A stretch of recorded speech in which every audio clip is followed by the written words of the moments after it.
This is the full guide to Notion groups, everything you need to know as a beginner, because groups completely change how you see your databases, because they let you instantly organize it.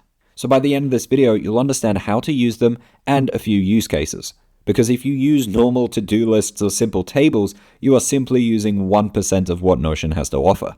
So let's upgrade our workspace and learn Notion groups. Subscribe for Notion tutorials. Let's dive in. So groups in Notion cannot work in normal lists like this. So I've seen a lot of people in Notion.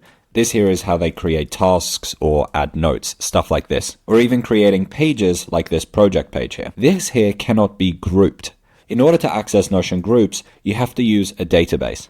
Now there are very many different types of databases in Notion, but it's all actually the same database that you can view differently. So we could view the same database as a table view, or a feed view, as a gallery, as a calendar, etc. So what I'll do here is click on table view. You could click here and actually search for an existing database. But for this tutorial, I'll create a new one. So to show you how this works, I'll just create a simple tasks dashboard, and I'll call this database here tasks. So I'll have task 1, task 2, for example. So to access groups, we'll click here on the settings, and here you can see group. So this group setting here will be applied to this database.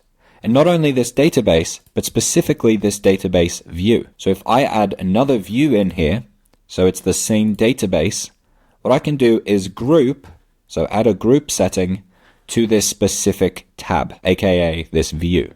And by adding group settings and sorting and filters, I have separate videos on these two features, we can build really complex systems. So this group setting here is applied to this tab, aka this view. And you can actually add group settings to a bunch of these different layouts here. So let's start simple with this task manager here by clicking on add a property, and this will be the date property. And I'll drag this here to the side. What I'll do here is say task 1 is today's date, task 2 is tomorrow's date, and then let's add another task, task 3, and we'll make that tomorrow's date as well. Well, these tasks right now don't have a specific order that they're in.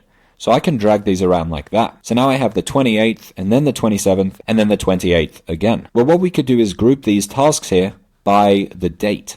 So I'll click here on the settings, and we'll group this by the date. So now you can see today and then tomorrow. And if I add a task by clicking on new here, and we'll call it task 4, as you can see, it first appears here under no date, but what I could do is add today's date to it, and then as you see, it jumps down into today here. And with groups, we have these toggles here, so we can open and close to see the information that we want to. So I'll rename this table here, rename, and I'll just call this by date. So I know this one here is grouping by the date. Now, if we click here on this table view, you can see that this group setting is not applied here. So like I mentioned, the group setting is only applied to this tab here, and it won't be applied to this one here. Now, if I were to duplicate this tab like this, then I actually duplicate the settings along with it. So these group settings here have been duplicated. So when you duplicate tabs, you bring along the group settings, the sorting settings, and the filter settings, along with other stuff as well. So that's one thing to bear in mind. I'll just delete this tab. Learning groups, sorting, and filters is really important for building complex systems. My Notion template headquarters is built using these database features. For example, in headquarters, my projects here are being grouped on whether they have a deadline, whether they're labeled as favorite, or an ongoing project. If not, they will have no status. And I use this for my projects so I can see if I have a good balance of projects on at any given moment. And this is set up by using the group here of the status. By the way, if you're interested in headquarters and you want to download that template, there's a link in the description. So we've grouped by date. This time, let's group by whether this task has been completed or not. So what I can do is add a property here, and I could label a task as completed in a bunch of different ways. I could do a select property, I could do a status, but we'll keep this simple and just do a checkbox.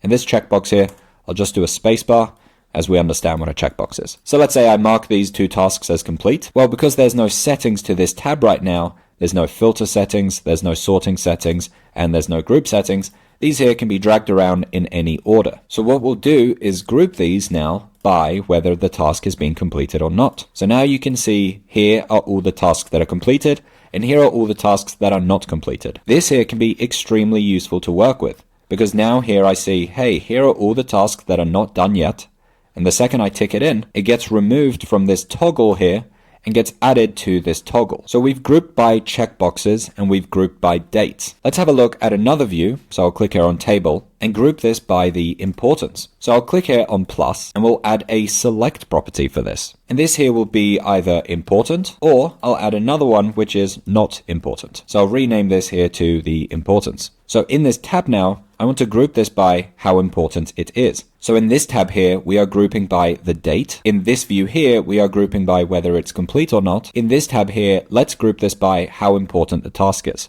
So we'll click here on settings, click on group, and we'll select the importance. So now I can see the important tasks here and the not important tasks here. And whether it's checked in or not is not relevant for this tab. The check marks here are only impacting this table view. So right now we are just using grouping, but what we could do to make this more powerful is use sorting and filters as well. If you want to learn about sorting, then click on this video here, or if you want to learn about filters, then click on this video here.